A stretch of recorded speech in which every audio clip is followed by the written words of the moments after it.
about a wharf or they're a one-industry town. They're not.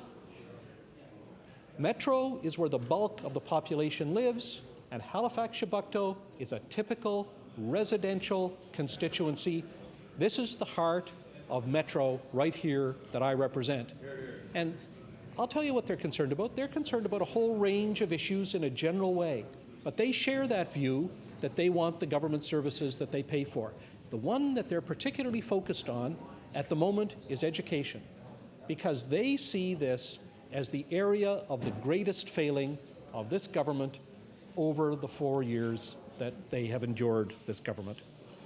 They look at that and they worry about all levels of education. They worry about the elementary schools, they worry about the middle schools, they worry about the high schools, they worry about the community colleges, and they worry about the universities.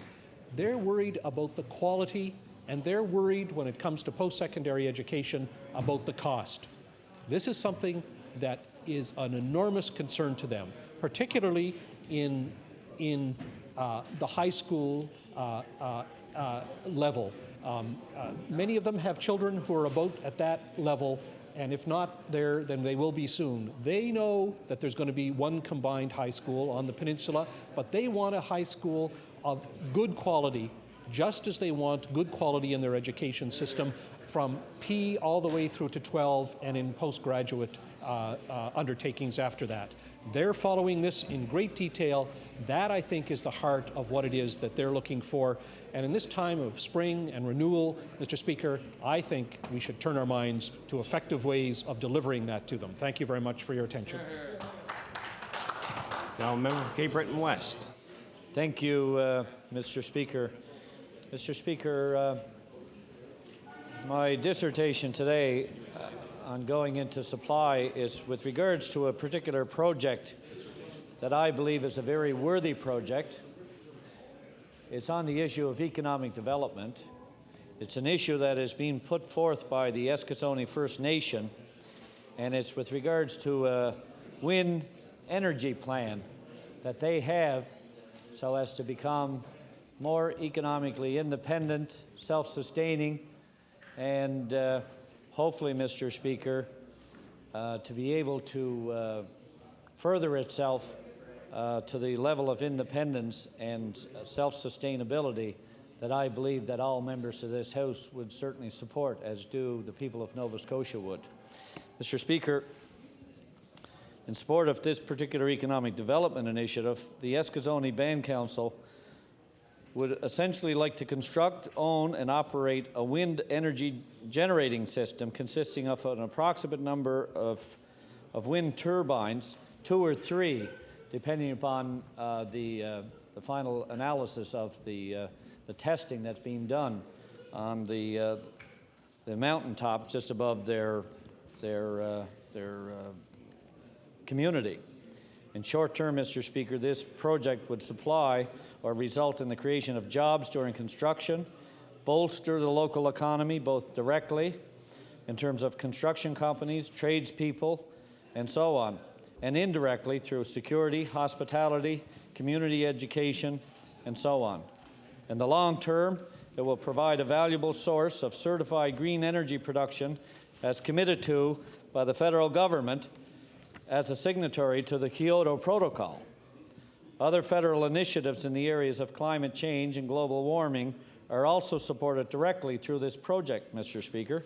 Additionally, new doors will be opened to the local economic development by taking a greater role in the utility management, service, and billing within the Eskasoni First Nation. Collectively, this program fosters energy independence, stability of pricing for the next 25 years. That's 25 years, Mr. Speaker, and opportunities to assist other First Nations interested in the pursuit of these goals. And Mr. Speaker, each turbine is projected to supplant a minimum of $160,000 per annum, currently purchased externally at the full rates from Nova Scotia Power. Furthermore, those rates, based primarily on the generation of electricity by burning coal and gas, are expected to consistently increase over time, while the output cost of the wind turbines will remain unchanged. On the advice of Nova Scotia Power and the Nova Scotia Wind Energy Project team at Dalhousie University, which, by the way, Mr. Speaker, has been working very closely with the Eskasoni First Nation, through the firm of Canova Energy, was retained to help develop this plan and to supply a turnkey package of consultation, energy, engineering expertise, and project management. Aside from these contributions, the firm was also identified on the basis of local content and their particular and strong support of the principles of community-generated power as developed very successfully. Order, please. Ask all members to take their conversations outside, please. All member Cape Breton West has the floor. Thank you, Mr. Speaker. I believe this is a very important issue for the First Nations community, particularly for Eskasoni. And given the fact that all members of this House are always advocating that we should become more economically self-sustaining and efficient in how we operate with ourselves, our homes, and our community, and the leadership issues, I think this issue would be of paramount concern, particularly to government members. Mr. Speaker, aside from these contributions, the firm was also identified on the basis of local content and their particular and strong support of the principles of community-generated power as developed was very successfully in Denmark and throughout Europe. Canova Energy has demonstrated close technical, economic, and political ties to Danish wind industry and the expertise to European renewable energy industries as well. They have worked actively to ensure that any such proposition would have the highest possible level of Eskasoni content. Mr. Speaker, the Eskasoni Band Council initiated this investigation into renewable energy almost 2 years ago, gathering market, economic, and technical data. The Nova Scotia Wind Energy Project team was first brought on board in early 2002 to outfit their meteorological tower with wind measuring and recording equipment to operate it for a valid period, that being 1 year for testing and to analyze these findings. Validation of the wind regime is a critical step in the design of any wind power facility. It facilitates the production of accurate electrical output projections and the subsequent selection of both viable permanent sites and the most appropriate wind turbine technology to deliver these results. Several major refinements, Mr. Speaker, to the data collection processes have enabled the Eskasoni Band Council to further improve and validate the electrical output expectations, including the raising of the sensing equipment to higher, more exposed altitudes on the meteorological tower and scientific extrapolation of the data to conditions at specific installation targets. As indicated in the included summary report, Mr. Speaker, which I'll certainly table, the preliminary analysis indicates the existence to support strong recommendation and a high confidence in the viability of installing a commercial wind energy project along the highest altitude, or the ridge, just above the Eskasoni Reserve. Now, member Cape Breton West has the floor. Mr. Speaker, the next major issue was the defining an electrical interconnection with the existing utility, Nova Scotia Power, both technically and economically. While further negotiations will need to be carried out, and I know they've been carried, they have been carried out at the federal level, and they've been pursuing assistance with the provincial government, although they haven't come on board at this point. But, Mr. Speaker, I'll go into that a little later. The further negotiations will require all stakeholders' support. Additionally, the wind energy plan is completely synchronized with the provincial government's new energy strategy, Mr. Speaker, that forecasts a significant move towards more open markets and multiple independent sources of generation over the course of the next few years. Mr. Speaker, within the plan, all development activities are identified and quantified, including as a minimum, the following: environmental assessments, taking into consideration birds, rare plants, waterways, and that sort of issue. Acceptance by the community. There's been public education and consultation. The Eco-Logo certification, Mr. Speaker, requiring a third-party green certification. Job creation in terms of both training and ongoing opportunities in operation and maintenance services. Fifth, the establishment of an appropriate legal entity for the ownership and operation of this project, and the negotiation of a power purchase agreement with Nova Scotia Power. And finally, development of all necessary project management, design, engineering, procurement, construction, and commissioning infrastructure to see this project through its successful completion and the ongoing benefit of the people of Eskasoni.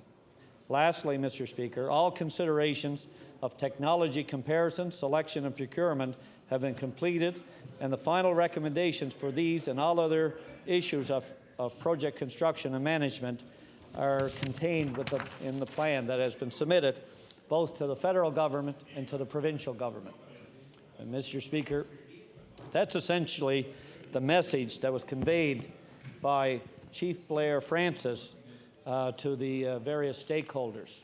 I understand, Mr. Speaker, this project will cost approximately $5.7 million for the 3 turbines. The federal government has agreed to fund 2/3 of this project, Mr. Speaker, which leaves approximately 1/3 for the other 2 stakeholders, the community of Eskasoni and the provincial government. Now, Mr. Speaker, the payback period for approximately the $2.4 or $2.5 million that would be required, if that were divided between the remaining 2 stakeholders, the provincial government and the community of Eskasoni, the payback period would be less than, I would say, 6 to 7 years. And at the outside, depending upon financing, terms and conditions, let's say 10 years. So, Mr. Speaker, we have essentially the community of Eskasoni saving upwards of $600,000 a year by this very vital project. Mr. Speaker, $600,000 a year times 15 years, that's $9 million that this community would be able to redirect into social and educational and a whole range of community economic development projects. Mr. Speaker, the provincial government has consistently said that it wants various communities in this province, and most importantly, communities such as Eskasoni First Nation, to become self-sustaining. We have an excellent opportunity here, Mr. Speaker, and to date the provincial government has not responded to the official request that was made by Chief Blair Francis and his council.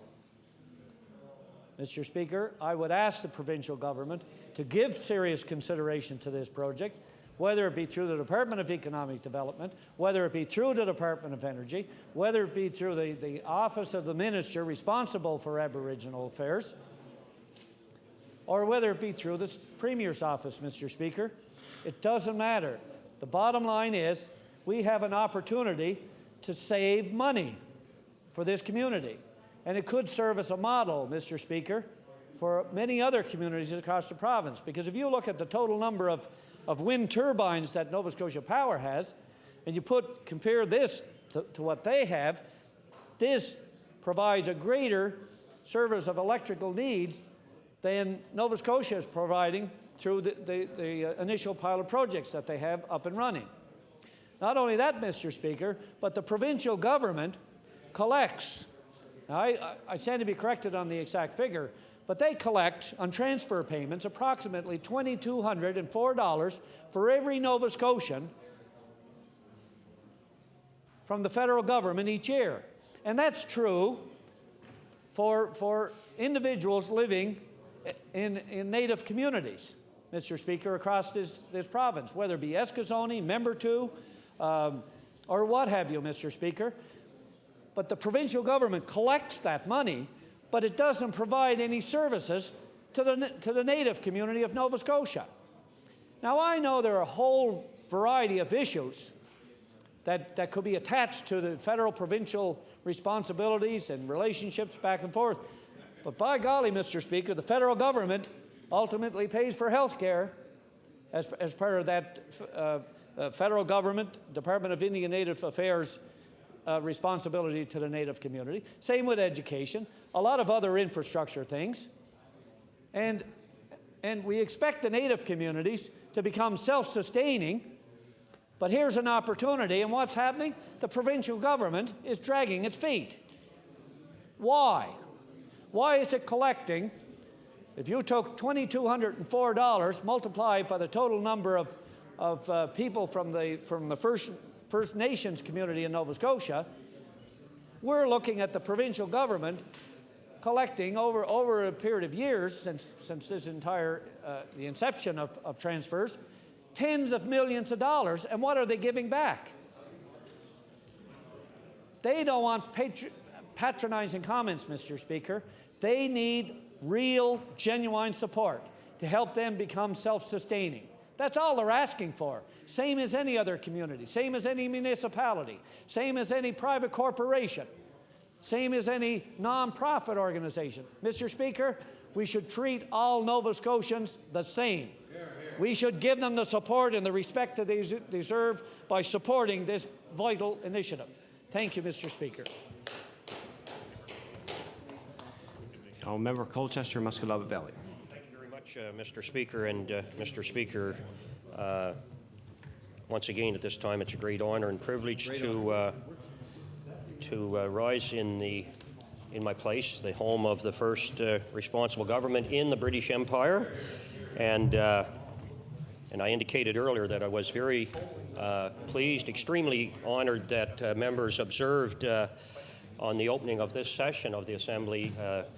We took time out of the schedule. I know, Mr. Speaker, you very much supported us taking a moment to reflect on world events and things of that nature. And just this past Saturday evening, I had the pleasure of attending the Hilden Fire Brigade's annual meeting. And during the course of the ceremony and evening, the Deputy Fire Chief, Mr. Peter Oostrom, was kind enough to present me with a lapel pin, Mr. Speaker, and it has the Canadian and American flags and states emphatically that united we stand. And he said he found that was very appropriate in the aftermath of 9/11, and he felt it's very appropriate today. So I was very honored to be presented with the lapel pin, and again, I commend all the young men and women that over the past several years, in the 20s, in the 30s, and in the 40s, especially in the 40s, and of course in the 50s during the Korean War, and some recent times, I just want to say thank you to the men and women that fight to preserve the democracy and the peace and comfort we enjoy as Canadians here today in this great country, Canada. And Mr. Speaker, it did and continues to take a lot of courage and sacrifice and hard work to preserve a lot of things that we take for granted. So that's just a very brief thank you to the men and women that sacrifice so much for us. Mr. Speaker, I was quite dismayed and disappointed and considerably disillusioned last evening upon listening to the dissertation by the venerable and honorable member for Cape Breton Nova, speaking about the Firefighters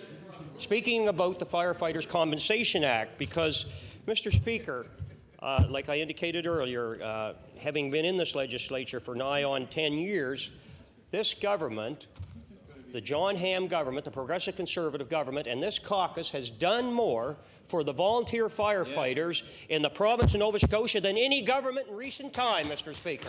We have done more, Mr. Speaker.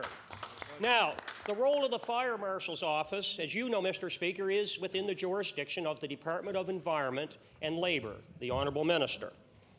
Now, you might remember, Mr. Speaker, that it was the Honourable Minister of Environment and Labour who brought forward legislation that will recognize Nova Scotia firefighters annually, each and every October, with a day named in the honor of our volunteer firefighters. And I would challenge any member in that Liberal caucus, including the member for Cape Breton Nova, to stand on his feet and speak against such legislation, Mr. Speaker. Mr. Speaker, the legislation was delayed for a short while because the chief fire officer and, of course, the volunteers wanted some input relative to that piece of legislation. And when I say there was some discussion with the fire marshal's office and the volunteer firefighters, it was concern that was expressed over the honorarium. And, Mr. Speaker, following much discussion, following consultation, changes to the wording in the legislation were made, and an amendment was made where the government and the chief fire officer, will review each and every case independently if some volunteer firefighter does earn $500 or more. And this was all necessary because of the good legislation we brought in that also entitles the volunteer firefighter's family to be paid $100,000 if, God forbid, that a firefighter should lose his or her life in the line of duty. Another great feature and clause and provision that we incorporated into the legislation, Mr. Speaker. Now, I hear the honourable member for Cape Breton Nova. I know last evening when I rose on a point of order, which in fact was ruled a point perhaps of something else, I indicated very clearly that this government has taken a lot of steps and provided much needed legislation to support and buttress our volunteer firefighters, Mr. Speaker. Yes. Now, Mr. Speaker, did you know that while, and I do commend with some reservation the NDP and their critic for bringing forward concerns about firefighter compensation. But if you go back through some of the media clippings relative to the NDP's comments about firefighter compensation legislation, not once referenced in the initial media briefs and clippings will you find that the NDP spoke about the volunteer firefighter, Mr. Speaker. So our government took the initiative to include the volunteer firefighters in the Compensation Act legislation. And saying that, I point out that Manitoba and Alberta have similar legislation.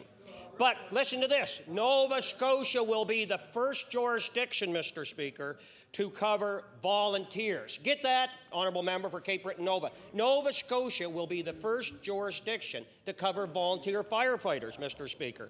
Now, more than 7 professional departments and over 130 volunteer fire departments will be covered by the workers' compensation, Mr. Speaker, and they'll be eligible for benefits. And I have to tip my hat to the Honourable the Minister of Environment and Labour, Mr. Speaker.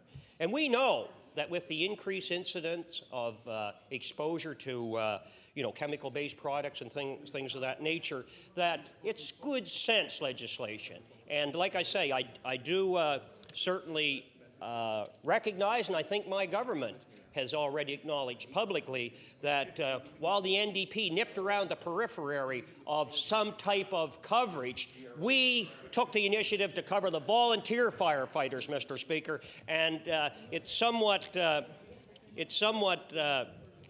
I guess, ironic that on one hand we have an entire caucus allegedly, and I didn't hear, but I heard, if you will, that the Honourable the member for Cape Breton West was claiming that that his caucus should perhaps vote against this much-needed legislation if such and such didn't happen. No. But I don't think, knowing the NDP as I do, that the NDP would have the audacity to do such a dastardly deed, Mr. Speaker. Now, I did indicate that...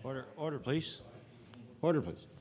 Now, member Cape Breton West, the point of order. Thank you, Mr. Speaker. On a point of order, the fact of the matter is, if the honourable member for Colchester-Musquodoboit Valley would read Hansard he would find that that was simply not correct, what he suggested. What I suggested was that this particular piece of legislation could have been done by regulation and policy at the board.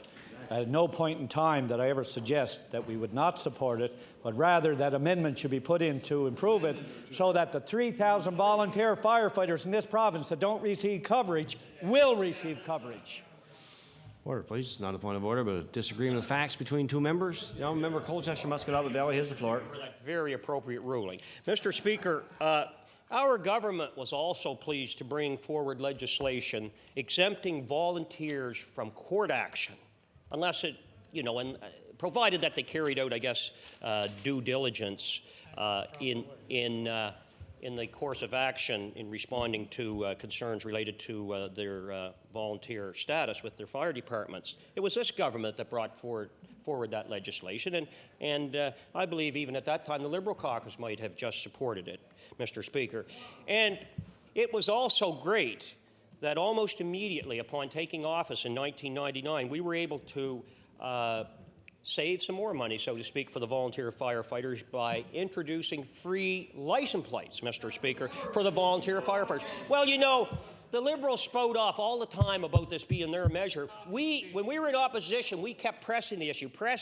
When are you going to bring forward the exemption for firefighters and ground search and rescue workers? And you know what? They tried to mislead, Mr. Speaker, Nova Scotians into believing, we have to do it by legislation. Well, the fact of the matter is, they could have done it by regulation, but you know what? They wouldn't do it, but guess what? We did it. Yes. We did it, Mr. Speaker. This government almost immediately upon taking office. So, they like to boast about what they almost done. Well, what they almost done, that's not good enough, Mr. Speaker. So, I'm very proud, very pleased about some of the different initiatives that we have put in place for the volunteer firefighters, Mr. Speaker. And I think it is very, very important, Mr. Speaker. West on the point of order. No, Mr. Speaker. I'm curious as to whether the honourable member would entertain a question. Would the honourable member for Colchester Muscataba Valley entertain a question? Well, Mr. Speaker, the honourable member for Cape Breton West. The honourable member of Cape Breton West already had an opportunity to speak in debate going to supply, but if he is a question that makes some sense, I'll certainly try to answer. Thank you. The honourable member for Cape Breton West on a question. Thank you, Mr. Speaker. I suppose there's a lot that all members of this House could have did differently for volunteer firefighters, and perhaps a lot more. And I think there's enough blame to go around over the years. But my question to the honourable member is, where's the $500 tax credit that his colleague, who's now the Minister of Transportation and Public Works, promised to the volunteer firefighters? The honourable member for Colchester Muscataba Valley. Mr. Speaker, if the honourable member has a question for the minister appropriate, he should place the question to the minister. Don't ask the MLA for Colchester Muscataba Valley. I'm working very hard. This government's working very hard for the volunteer firefighters, And he wants to split hairs. Mr. Speaker. Why don't he go out and build some more P3 schools, That's what he should go do. Go out and build some P3 schools. That's what you should do.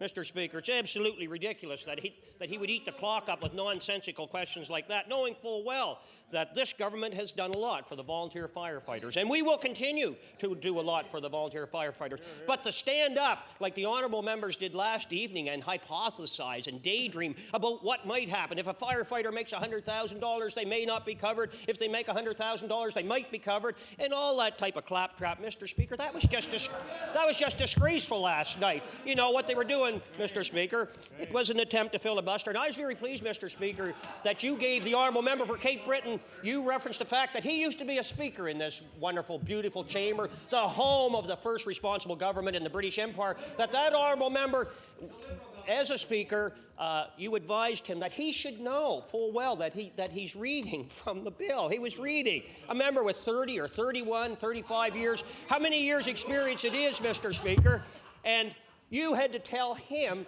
and it was great that the honourable member respectfully received your admonishment, but I was quite surprised that he would stray so far in second reading. And Mr. Speaker, because of your latitude and generosity, the honourable member was able to put in as much time as he did. But it was absolutely disappointing, very disappointing and dismaying that the honourable member would get up and complain that We're trying to help the volunteer firefighter. Now, when he goes back and speaks to those volunteer fire departments in Cape Breton West, maybe in Big Pond, or maybe down in the honourable member for Cape Breton Nova's riding, when he goes back, will he take time out of his very busy schedule and go speak to the volunteer firefighters? Go speak to them, yes. And then come back, maybe when you come back on Tuesday, maybe when the honourable members in the Liberal caucus come back on Tuesday, they might have a different perspective, one that's based on what the grassroots in that riding is saying, not what they come down here and ramble on and rumble on about this, that, and the other thing. Relevancy, relevancy. Speak to the piece of legislation, the bill. Don't read it word for word. Don't read it verbatim to try to eat up the clock, but commend the government. This is the government that almost immediately in 1999, upon assuming office, exempted firefighters and ground search and rescue people from license plate fees. This is a government that took the initiative to do that, Mr. Speaker. Mr. Speaker. In opposition, we came up with the idea. We tried to force those scoundrels, Mr. Speaker, to do it, but they wouldn't do it. They absolutely wouldn't do it, Mr. Speaker. So, Order. you know. Order, please. The motion is carried.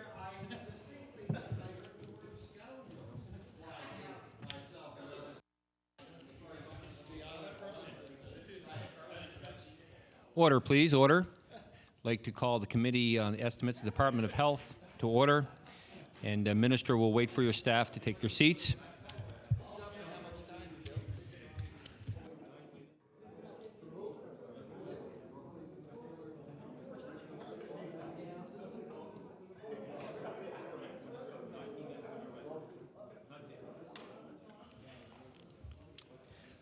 Going to notify the Liberal caucus that the member from Cape Breton Nova was speaking last evening, and he still has 19 minutes remaining in turn.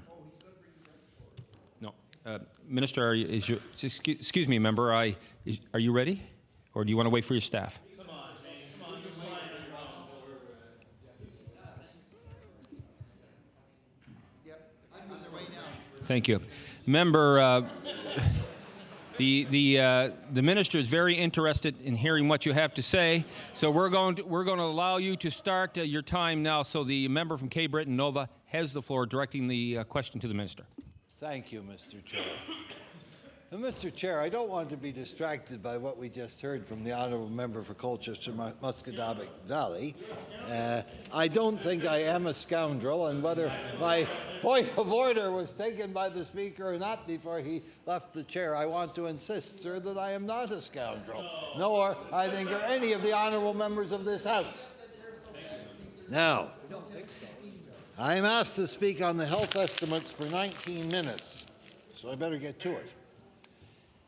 Now, Mr. Speaker, I'm not a doctor, I'm not a nurse, I'm not a chiropractor or any other health care professional.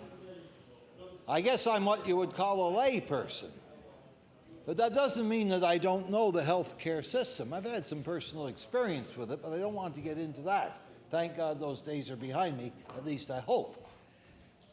But I have had considerable experience with the health care system as an MLA for over 30 years, because the way my practice developed, I didn't plan it this way in advance, it just happened. I found that there were three kinds of people that commonly approached me. There were those that said, I can't get my workers' compensation. What can you do to help me? And then there were those that said, I can't get my Canada Pension disability benefits. What can you do to help me? And thirdly, there were those that said, I can't get my workers' compensation benefits or my Canada Pension disability benefits. What can you do to help me? Now, when you work that kind of a situation, you gradually gain a certain amount of expertise, if I may, knowledge, into the health care conditions, the injuries, the occupational diseases, the non-occupational diseases, but nonetheless disabilities that people suffer from. Because if, as an advocate, you take on representing such people in their appeals for the benefits that they've been denied, you have to be able to present a reasoned argument on behalf of your client. You have to know about bone breakage, or skull injuries, or pneumoconiosis, or foot injuries, Or what happens to you if you suddenly get immersed into a vat of acid? You learn those things as you work through the cases. And when you first begin, you may not be that successful, but you gradually begin that if you're going to do this kind of stuff at all, you might as well learn to do it well. And therefore, you gain a certain amount of knowledge.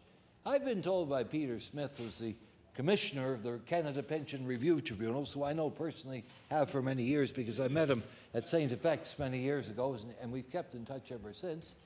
He tells me that I give as good a level of representation as any elected representative anywhere in Canada on Canada pension disability cases. And I've taken cases not just to the review tribunals, but also to the Pension Appeals Board, and won a fair number of them before the Pension Appeals Board, which is run like a court of law, and you have to call the people on it my lord or my lady, my lord.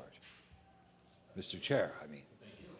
So, I've done all that kind of work, and you get to know a fair amount about what's troubling the people in the course of your work.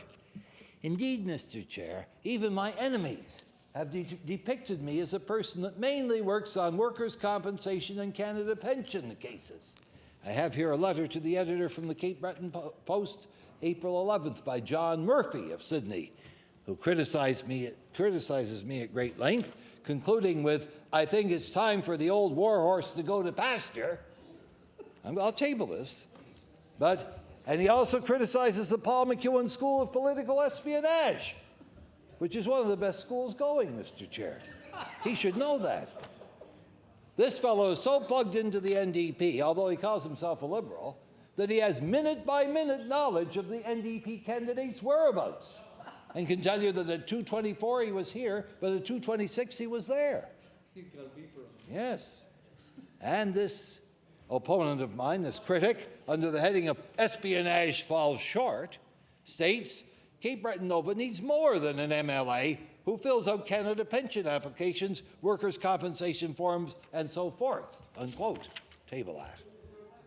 John Murphy of Sydney, who calls himself a liberal, but as I say, is so plugged into the NDP, he knows minute by minute where the NDP candidate is located, and accounted for the fact that he attended a meeting for 20 minutes and then took a rain check to go somewhere else to campaign, but he knew exactly the minute he came and the minute he left. That kind of person is an NDPer, in my view, and in the view of the Paul MacEwan School of Political Espionage. Now, let's get back to the estimates on health. You learn a fair bit from workers' compensation and Canada pension appeals about the sufferings that people go through, the responses of the hospitals, responses of the medical profession, the feelings of the nurses, and of all those others that are involved. And you get a grasp, I think, over a course of, what is it now, 32 years for me?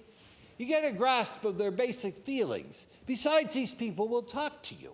For some reason, they think that because I'm an MLA, that makes me important, and I have some sort of decision-making power over all this stuff.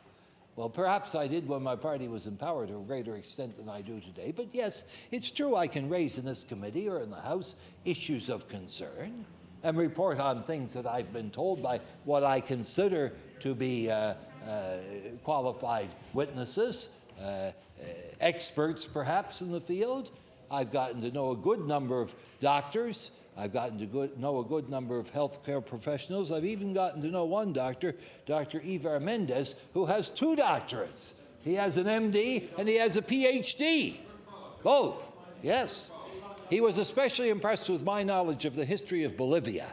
He had never run into a person around here who knew where Bolivia was.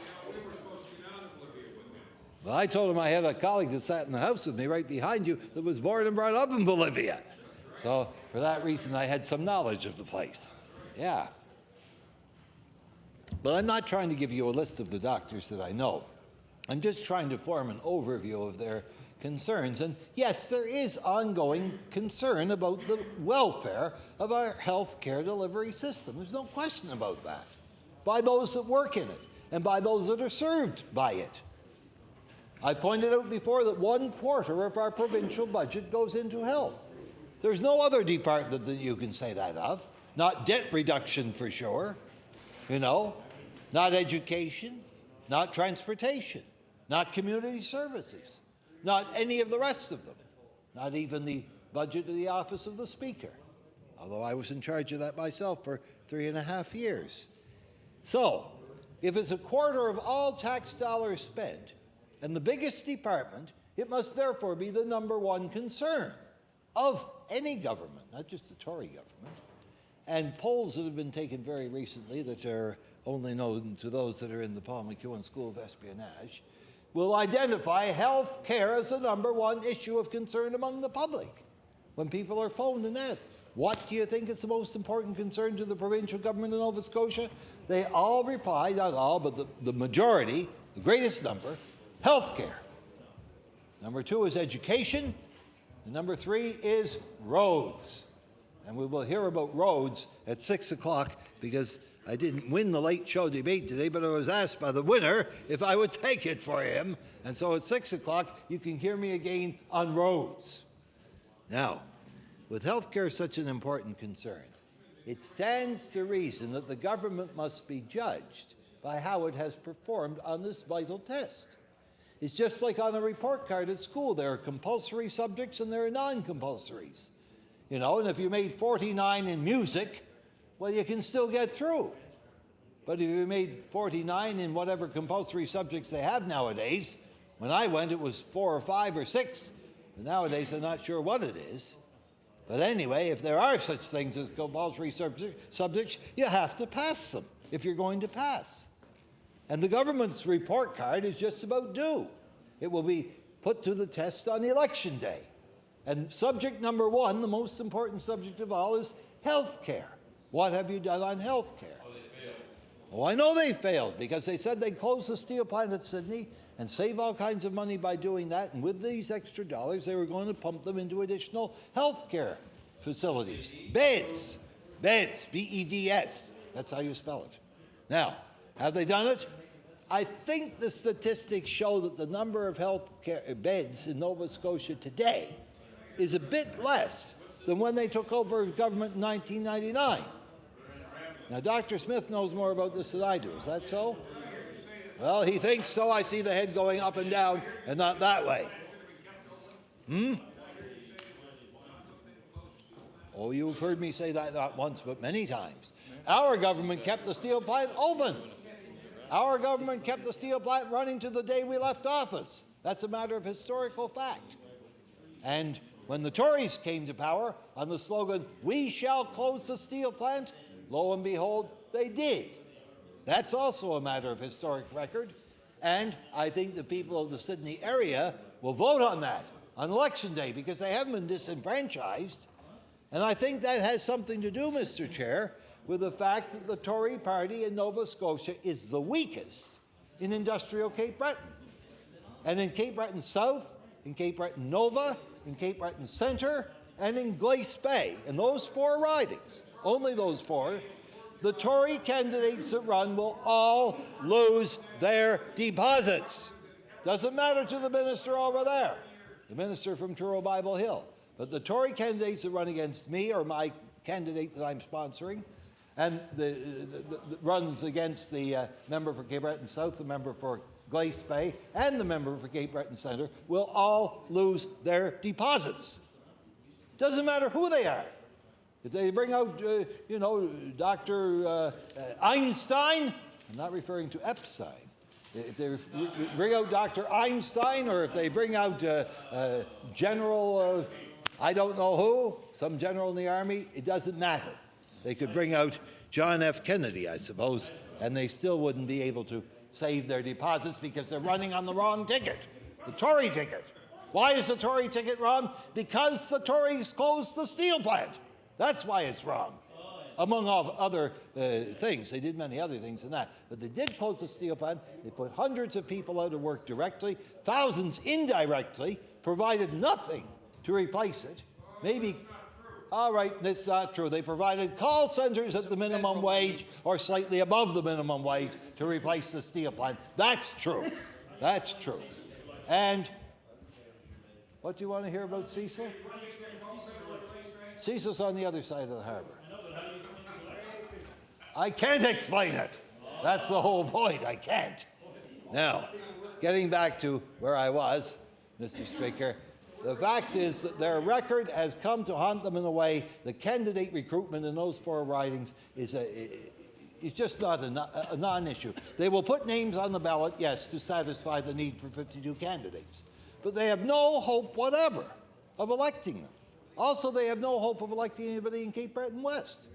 Their candidate there may come a second rather than third. In South, Nova, Centre, and Glace Bay, the Tory candidate will come third. The battle will be between the NDP and the Liberals. That's the way it is in those 4 seats. In Glace Bay, you will see Dave Wilson re-elected with a record majority.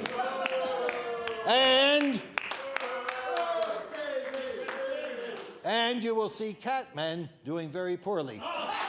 He'll meow when it's all through, out loud. Now, let me not get distracted by that honourable member. He's always trying to get me off the right path and into trouble. The fact is, Mr. Speaker, that the government has a great deal to answer for. Now, I probably don't have much time left, but I want to say this, that the $155 payment won't cut it when you're trying to get over the 4 years of silence and neglect that we've had from this government. These who came to power promising all things to all people and delivered nothing except to the steelworker to whom they delivered loss of employment. Now, Mr. Chair, how much time do I have left? I'm just starting to get warmed up. I don't want to develop a new theme if I have no time to get into it. How much time do I have left? You have 4.5 minutes left. 4.5 minutes. Fair ball. All right. Well, Mr. Chairman, I think that I may have said the basic drift of what I have to say on the healthcare estimates. If you want to hear more, read my weekly column in the New Waterford Community Press, or other such effusions that I offer here and there, because I've never been known to be particularly silent. I'm not going to criticize them for good things that they have done, although I've just said they had done nothing. But where those good things can be found, I will not criticize or chastise them for that. But I do say, once again, that the dollars they said they would save by closing the steel plant in Sydney have not translated into increased hospital beds. And if I'm wrong, as I said yesterday, show me where I'm wrong. Correct me, chastise me. You know, I might make a good target for some flagellation if that's what they want to do. But we hear generally their standard treatment of silence. And if they don't argue with you, that means you've got to be right. Where I come from, you can't be wrong and if there's nothing to say back. And I want to compliment the honourable member of Colchester Musquedabbit because he had the good sense to stand up and express his disagreement with things that I had said last night. More power to him. But where are the rest of them? I would urge them to follow the leadership of the honourable member for Colchester Musquedabbit if they want to get re-elected, because it helps a lot if you can show your constituents where you stood up in the legislature and defended your point of view. I trust I won't be guilty of not having done that, Mr. Chair, even though I don't plan to run in this next election. But you never know about beyond that. Anyway, enough for today. I understand there are other speakers wanting to speak on these very important estimates. Thank you. I'd like to recognize a member from Dartmouth East with 3 minutes in turn. Okay, not 3 minutes in turn, or we'll address that at that time. So, member, you have the floor. Thank you, Mr. Chair. And I don't intend to take a lot of time of committee, but I thought it was fitting that we, on behalf of our caucus, that we should make some closing comments on this most important exercise as part of the budget, the estimate, review of the estimates for the Department of Health. We consider this, along with education, to be two of the most significant estimates within the budget. And we have shown this by addressing issues from one side, one end of this province to the other. We've tried to have all of our members speak at one time or another, various issues relative to health relating to their own communities, and bring them to the floor here where the minister, along with her staff, is accountable for the actions of her ministry and the government. We've tried to address, or we have addressed, issues relative to the budget. And this year particularly, it's concerned us the budgeting process and the accountability of the department into monies that are coming, particularly the enhanced monies that are coming in from the federal government into that department and where it's showing up in the budget. It has been very, very difficult to find, but we pleaded that the minister would ensure and not compromise her staff and put them in a position of signing off on these matters, that money is in the right place. Because we know that if money is not in the right place, then the criminal code has names for that, and people can be held accountable. There has been several announcements at different times. For instance, the early childhood development monies that were totally, the program was totally that of the federal government. $66 million was announced 2 or 3 times. And that's the politics and the nature that we're in, and I understand that. But the whole issue, a lot of our members were pretty upset and still remain upset to the card that the minister circulated in Halifax Citadel relative to closing Cisco and opening beds, particularly in this area. I think you have to make decisions like that as a politician, whether you're going to allow the people around you to do that. That was obviously a recommendation made. I assume the candidate at that time, the now sitting minister, agreed with that. And she would know what she was doing, that she's pitting one poorer part of the province against what is often seen to be, and I think the statistics would confirm that the HRM, containing 40% of the population of the province, is reasonably well off, and particularly even relative to central Canada, that this area, and to prey on those fears and those differences. Our caucus is not prepared to forgive the minister for that. I only hope that the smart person that thought of that maybe is not in the campaign, that the minister would do that again, because I think as a minister, she has responsibilities to all Nova Scotians. And I hope there's been a lesson learned there. But some of our members did feel moved to bring that up during these estimates, and that's another way of holding the minister accountable, not only for the programs or the funding within for those programs, but also the way in which this government conducts business.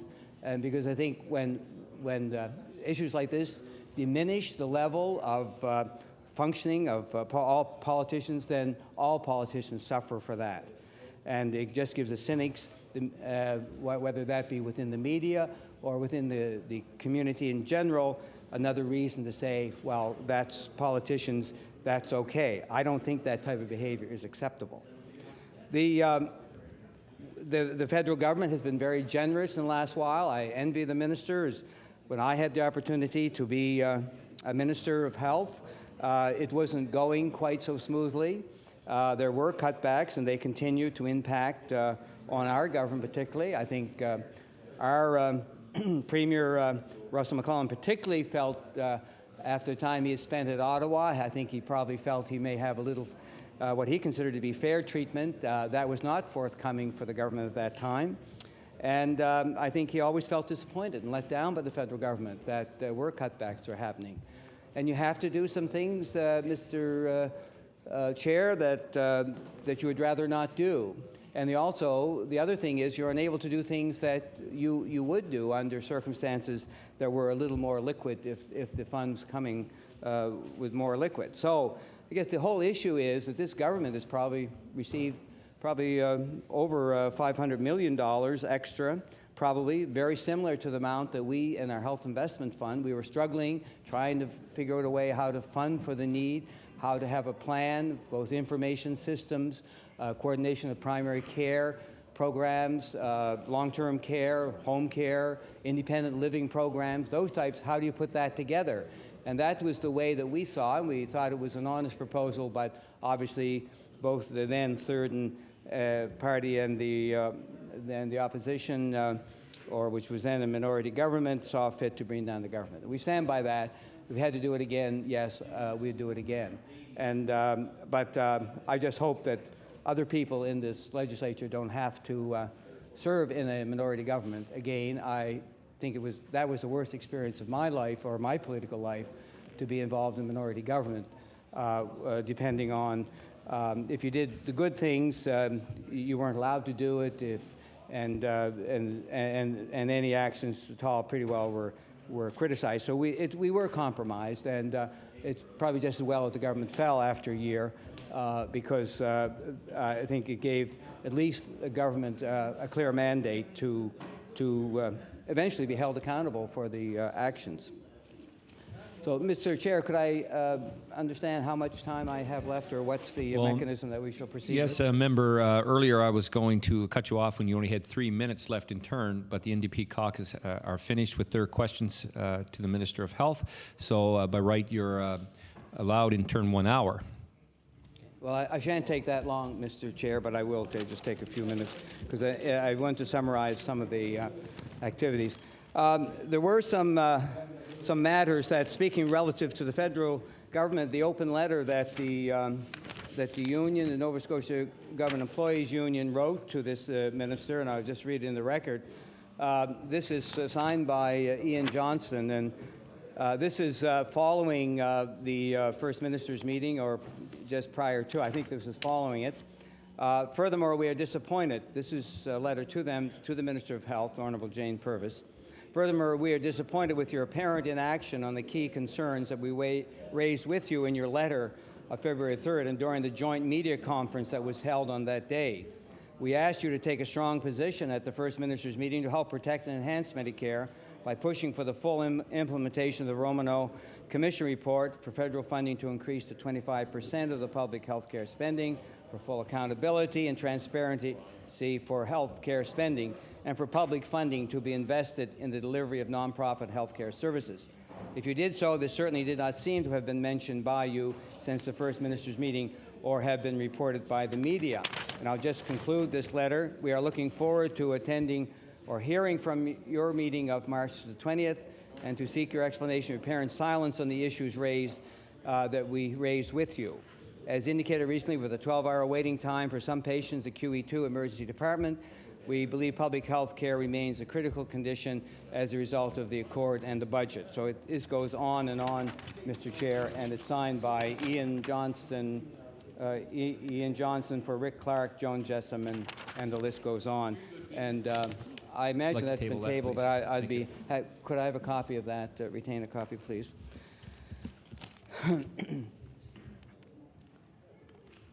So, Mr. Speaker, overall, if you look back over the term of this government, and the election now will be the first one for the mandate the government has received, there's no question that that this government has destabilized the healthcare system in Nova Scotia. They had an opportunity to carry on with the 4 health regions. They decided to move into 9 district health authorities, to leave the IWK Grace as a freestanding. And I think that was strategically a poor move to do. I don't think that was proper, but that seemed to be a commitment that was made to the hospital boards and a bit of a trade-off. They didn't quite get their hospital boards back, but they got something that they thought might be closer to home.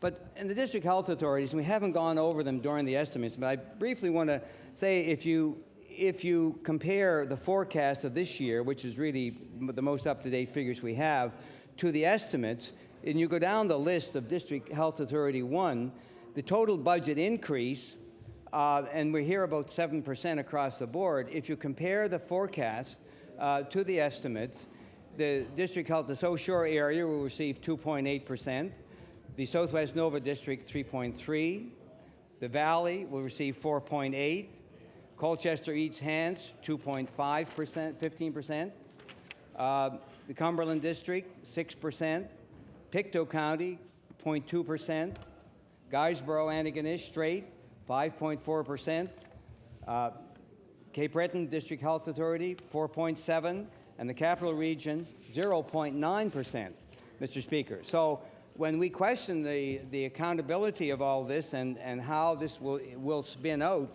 in the times ahead, there was certainly some concern that 7%, number one, wasn't there relative to what they spent. So if this is the up-to-date accounting at this juncture, how they can survive on these types of even less than 1% in some areas, that's a concern that we have. We'll probably come back to that another day. But I just want to highlight that we just think there's a little wink, wink, nod, nod going on here, and just be a little quiet and get yourself, let us get through this election, and then we'll take care of you, like they did last time, and picking up the deficits of the hospitals and the district health authorities. So, primary care, we haven't really been satisfied that we found the 17 million matching dollars that are out there, but I don't want to dwell on that. The access to acute care, I'm personally concerned, and this didn't come up, I am concerned that our surgeons, cardiac surgeons, are traveling to Winnipeg. And I know that Dr. John Sullivan was a little upset, I think, with my comments, and I haven't had a chance to speak to John, but I will. I'd be happy to do that. I have concerns when a physician operates on a patient here in this city and then flies to another city and is absent for I don't know how long. And I don't think that is a good care. And I think what we're having, we have our own wait times. There's a crisis in Winnipeg in cardiac surgery, but we have now physicians traveling back and forth and will be absent. It's like going into Sheet Harbor and isolated communities, doctors going in, doing surgery, and then traveling out and driving miles and being hours away from that patient. There's something about the responsibility of a physician to their patients, particularly the operating surgeons, that they're not passing that care over to someone else, that they're familiar with what happened when that chest is open in that heart patient. I am concerned. I am also concerned that we have wait times here in this province that need to be addressed. We have the best team of cardiac and cardiologists, that cardiac service in the country. There's no question about that. That's been I think, proven in studies. But the point being that it takes a while to build a team, and it takes that team to be functioning on a regular basis with the same players to be functioning. And I'm really concerned that we are not offering the space to clear up the wait list. And that's the issue here. We have work to be done in Nova Scotia, and I think it's nice, while it's nice to help Winnipeg, I think this is a practice that I hope we don't see any further and across the board, and that we get our own house in order, because there are still people suffering, and even on occasion deaths, on people waiting on that cardiac wait list. And it's still there. It hasn't gone away. And with summer coming and the OR closures and nursing staff off, that puts an added burden. So I think we have to be really careful on moving into that. The liver program is still a major issue. I think to have a university program, and the university plays a part in this, and this is why that I was concerned and relative to the relationship when the deputy minister, I tried to support him in his initiative to have a open and accountable medical school system, but I think the whole role of the university and retaining and recruiting specialists are extremely important here. And it's a dual appointment. We know that. So I think that whole relationship, it's extremely important. But to have a program like the liver transplant program not be up and functioning in a medical center here in this province is not acceptable. And I think it shows that the infrastructure supported by this government, in concert with the academic community and the tertiary care hospital, has deteriorated and has had lots of time to be built up, and unless there's some movement shortly, I really have concerns about the ongoing program. There was one issue, and it's like cleaning up your batting order here, but there was one comment that the minister made that I'd maybe, if she chooses to speak at the end of this, that she might make some comments on, because there was a Canadian press release of February the 4th. And they were speaking about the federal push to 24-hour, 7-day primary health care service. And there's a quote here, and I've never heard this discussed particularly anywhere, and our minister, the current health minister, was quoted as saying, and quote, "We'd like to have 24/7 coverage in terms of clinics, but obviously we don't want to pay doctors to be playing tiddlywinks at 3 o'clock in the morning," said Nova Scotia Health Minister Jane Purvis, who attended on behalf of Premier John Ham. Now, I've worked in that system a little bit for a few years, and maybe the health minister can explain to the physicians, if not to the physicians, at least to the people of Nova Scotia, what problem she's got with maybe some inactivity of physicians. I guess what she's saying at 3 o'clock in the morning. Does she want them to set up trailers outside like they did at Yarmouth so they can have a different fee structure, or be paid differently, leave the premises, come back later, all that sort of thing? That's what she means, that she is not prepared to pay adequate salaries? I'm not quite sure where that came from. And I guess that's why we wanted to hold the minister accountable in some of her comments. She tends to get kind of flippant sometime in her comments, which is dangerous, I think, for a health minister, and I don't know what that meant. And I'd like the minister to explain maybe to the committee what that meant. I also don't know, there was a comment made, and I'm jumping ahead a little bit, and maybe I should, because I don't want to take too much of the committee's time. But there was an answer. There was when I asked about the 79% cut in adult protection, that there was a reallocation, and I didn't pursue that as to what the reallocation meant. So maybe that could be addressed. The mental health is one that I've particularly as a family doctor, always supported. The importance of having teams that work together, particularly where psychiatrists are available to support family doctors. And I think a lot of this work in this particular mental health field in the community can be done by family doctors, good family doctors who are interested in mental health. But they need that early assessment. They need that quick assessment from a psychiatrist. It doesn't have to be a full and extensive assessment perhaps sometimes, but at least it has to be a quick assessment of some guidance, not for all patients, but certainly for some, and also back into the system that the family doctor has access to psychiatrists. Not that psychiatrist has to treat everyone with mental health challenges. We know that. That can be done by social workers and nurses and even lay workers, and certainly some in parenting programs and other initiatives that really falls often within the mental health program. But the minister has informed the House that in this province we are in need of 12 to 15 psychiatrists. I'm going to tell you, Mr. Chair, that is an extreme challenge. There's been something not working in the recruitment and retention, obviously, in this program, and it has not improved of late. And we don't have very many Dr. NACVs that can go out and recruit. And the answers that people get sometimes when they're inquiring into this or trying to get through the system is really problematic, because we're still getting complaints about what they're being told and what's available and that sort of thing. So I think to address the mental health and the recruitment issue of professional staff, and we're talking about building facilities, there's residential care here, and the community services involved with secure treatment, and then we have the center down by the railroad station and the bus stop and the boat ramp, so anybody that's running can get away in a hurry, I guess. So it'll be a center down there. But my main concern, I complimented the government that they brought in standards, but until I see the human resource plan that's going to support the various initiatives, whether it's the center down by the harbor, or the residential care, or other areas, and those with homelessness, that the money seems to have been lost in the whole, again, counting and accountability process, then we have real concerns.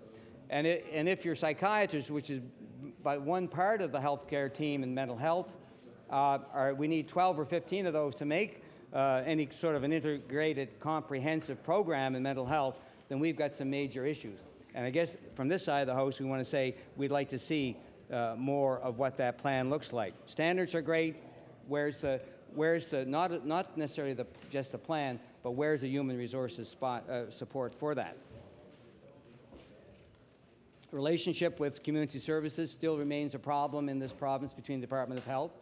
We continually hear people with children that are out of control or behavior who are being seen by people in community services. It was an issue when I was there. I tried to address it. I probably failed as much as any other minister. And for anybody to say it's any different now is deceiving either themselves or someone else. But people are coming to us and still saying, well, we're getting promised this by community services. This is going to be done and everything's so great. And then you talk to them later, well, they couldn't really deliver the service. That service, that care giving is in Department of Health, and they're not going to really honor what community services has done. And I just wish the minister well. It's a major initiative. You've got to try to address it, Madam Minister. All of us have grappled with this, and it's still a problem. And to admit it isn't is just really and further blaming the people for not hearing right or being having their demands too great and not being the needs of those families not being recognized either by the Department of Community Service or Health, where they're just shuffled back and forth. Long-term care, I think it was embarrassing in many ways to be in Nova Scotia for a period of time last winter and last year, and then the following, where the residents of the what was called small options, really residential facilities, I guess, were being removed from their homes under the watch of the fire marshal. And I don't want to particularly go through that again, but I think that has been really a black eye.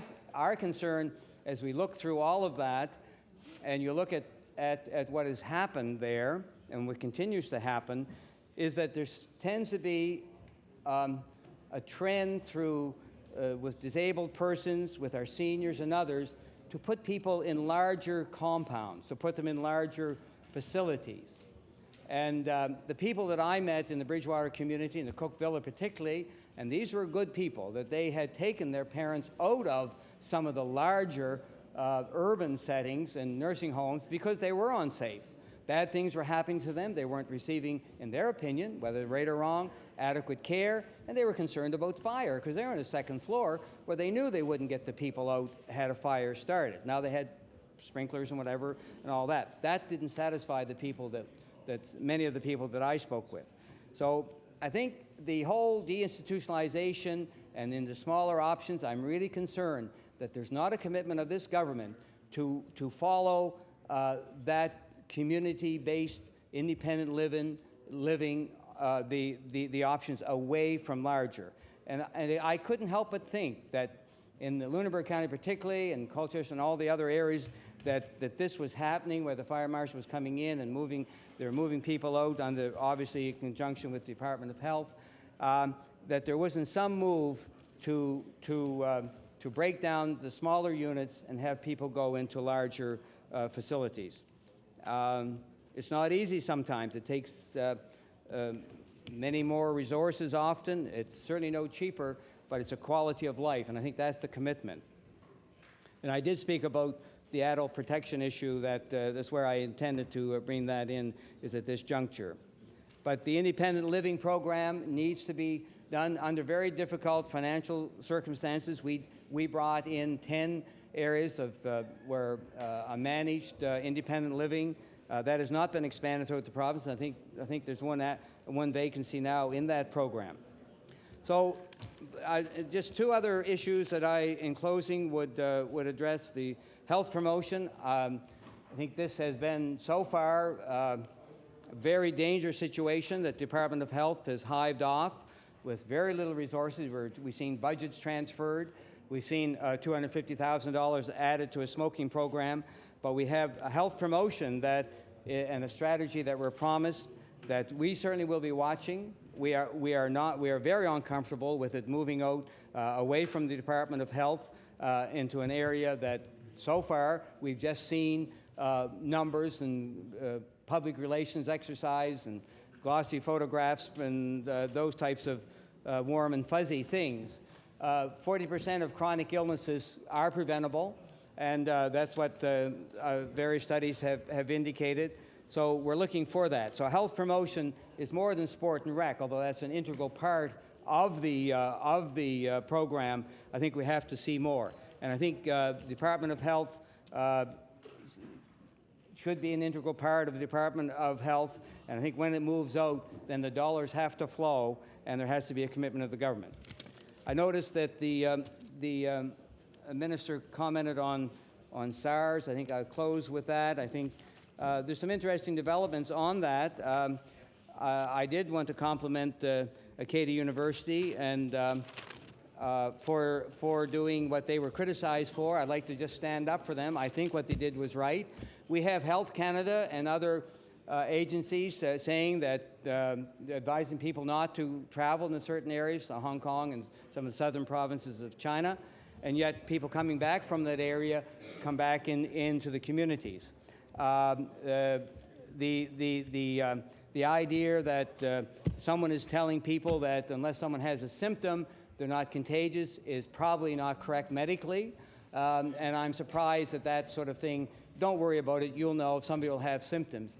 And that just doesn't apply to most any other illness of an infectious nature that I ever saw. And I don't think that applies to SARS either. So it's still, it's not over yet. I think what it has done, I think it showed that our public health system has been slowly weakened over the while. Perhaps we were part of that as well. And if so, certainly is nothing that I actively was involved in, but I was part of the government over the period of time. So if there's been a trend over a while, then I think it's time that, more than time, that we look at the public health system. I think the transfer of the person with SARS from one hospital to another in Toronto setting was very a great misfortune that took place. But I think, again, the danger here would be that we're looking at, we think we can solve it by our healthcare system, is what I'm saying, I guess. That's okay, we'll let these cases evolve, we'll let them happen, and when they happen, we'll act. And we'll either have a big pill for this superbug, or we'll able to isolate them and put them on ventilators, and somehow the doctors and the nurses and all those people are going to save these people. Well, that's not what's happening around the world, and this isn't over yet, and this is a public health issue. And I think for the criticism, I just want to say that I think that Kelvin Ogilvie, President Ogilvie, and others at that institution did the right thing. They had people coming back. These were not just Chinese people coming into Canada. These were exchange students who were coming back to various universities, and they were criticized for that. But I thought that, under those circumstances, was the right thing that they did. And I would just ask the minister that she keep an open mind on this and just not be part of the disinformation that people would like to have us believe. There's still a feeling that if you get sick, your healthcare system will somehow pull you out of it. And there's a pill. We saw the anthrax stuff with Cipro and all that. And so somewhere there's a magic pill. It's great to have faith in the healthcare system, but the public health issues are still basic. And every time we think we're getting highfalutin and sophisticated in our healthcare, along comes nature with a little superbug. And the idea that somebody can get the patterns of the genes and all that stuff, that's a long way from a cure. We've seen that with cystic fibrosis and all the other issues. Identification of the genes, it makes good evening news, but it's a long way from dealing with the issue. And a lot of these are just community, public health, common sense issues. But it needs leadership and it needs direction, and you need to have information that's correct and not be part of the disinformation system. So I thank the minister for her cooperation. I know we've taken perhaps a little longer than we intended, but I think this is a real important issue along with education, one I'm sure the minister herself will be listening to as well, because some of the initiatives that she had there will be addressed during the times of estimates. And I thank you, Mr. Chair. And thank you for your comments and questions. I recognize the Minister of Health. Thank you, Mr. Chair. And before I read the resolutions, I'd like to make a few closing comments, if I could. Minister, it's not time for your closing comments. I still have one question from the NDP. So, excuse me, I'd like to recognize the member from Halifax Fairview with one question to the minister. Thank you, Mr. Chairman. Yesterday, I asked the minister to table a number of documents, and my question to the minister is simply, is that material ready to be tabled? And if not, when will it be ready? And recognize the Minister of Health, maybe an answer to that question, and then your finishing comments. Yes. Thank you. Thank you, Mr. Chair. And yes, the answers will be over this afternoon, and will be tabled this afternoon. Thank you, Mr. Chair. I'd like to thank the honourable members for their questions. And I'd like to say how much I particularly enjoy hearing the comments, as all members do, of the member from Cape Breton Nova.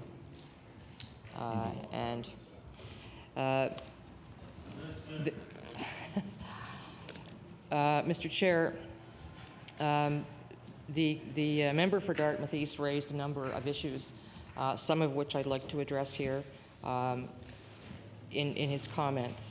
One of them was about the percentage increases to the district health authorities. And I would like to point out that the 7% increases that we have given the districts were for the non-staff costs.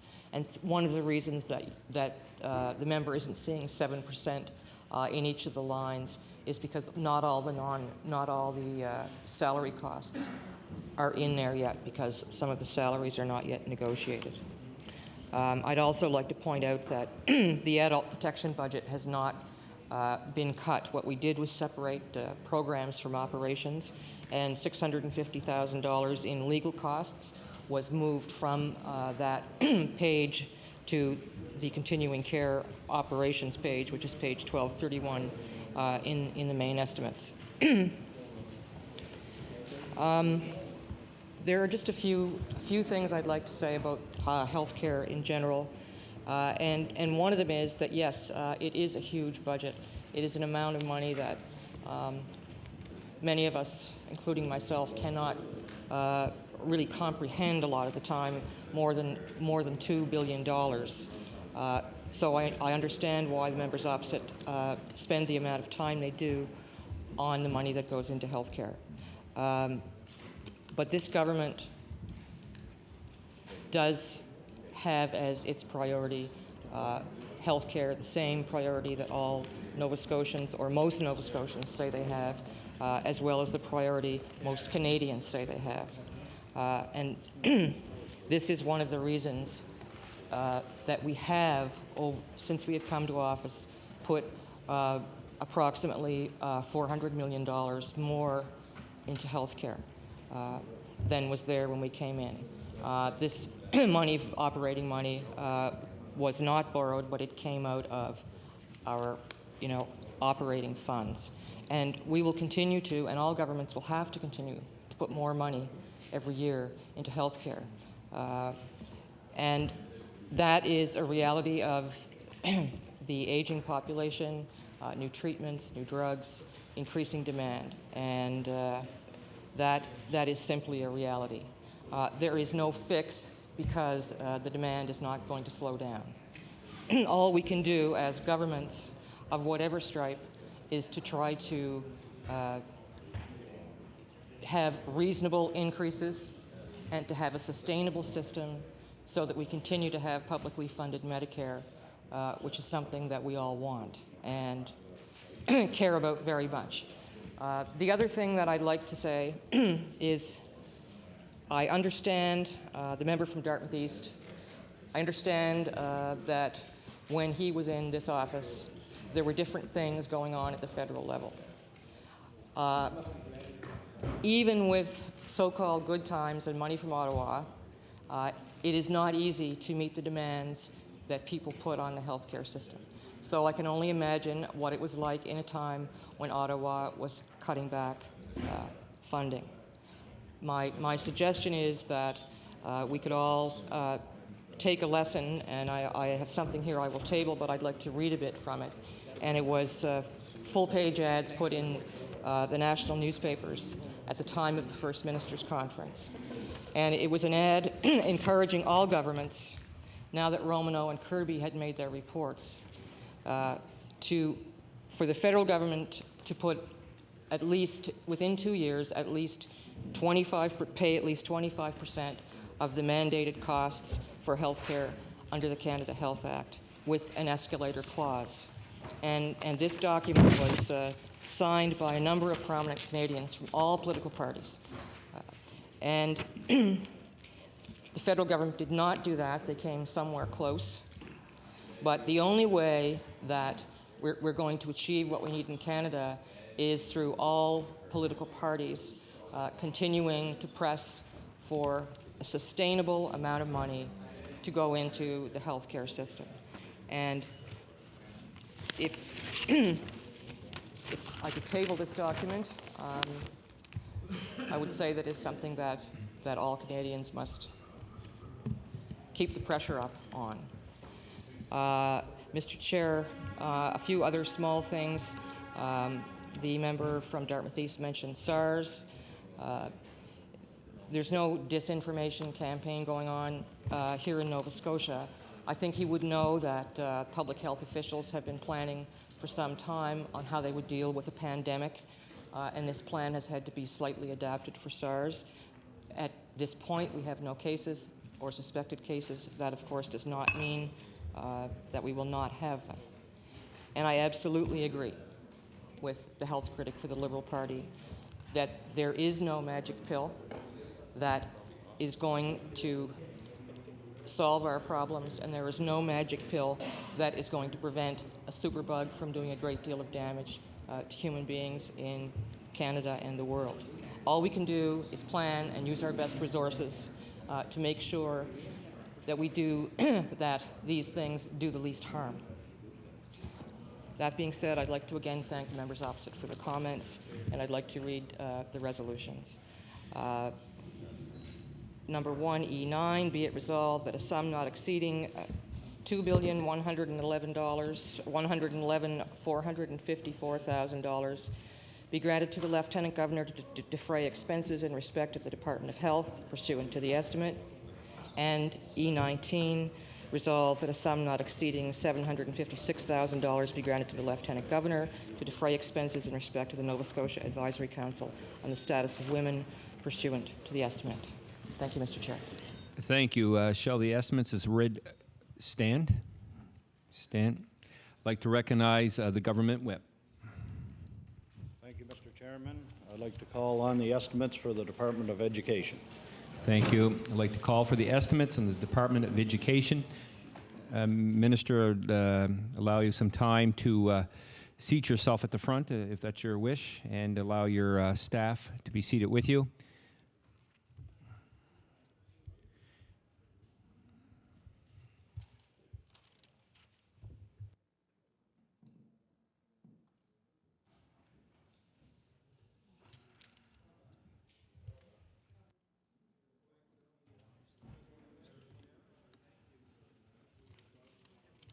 I'm just not.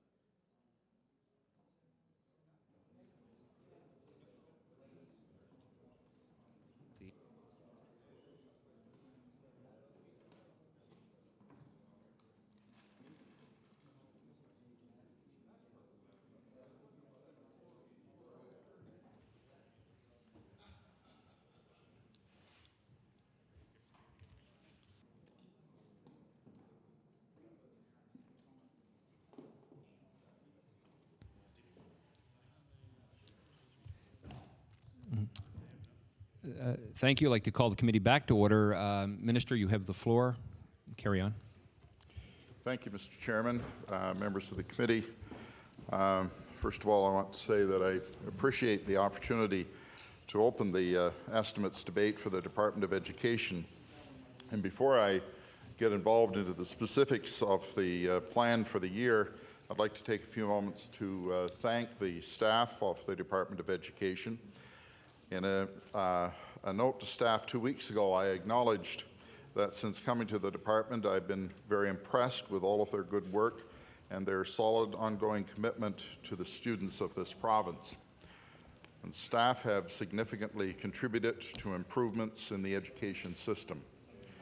Working closely with our education partners, including teachers, students, parents, school boards, post-secondary education sector, and others, and included in others, of course, are the industry and those involved in training outside of the government structure, government-related structures. Staff are helping to ensure that students, both young and old, have access to quality education, which is our ultimate goal. I want to thank all of the staff for their good work and to wish them continued success as we head into a new fiscal year together. Mr. Chairman, as demonstrated in the 2003-04 budget, our government continues to make education a priority.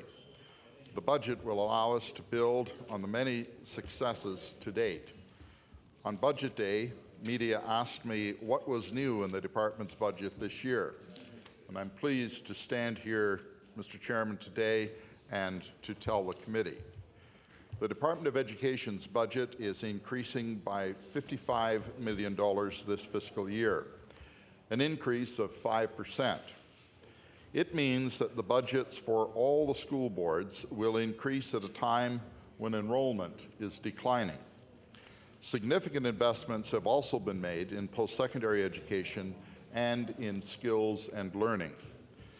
Mr. Chairman, the Department of Education takes its role as an educator very seriously.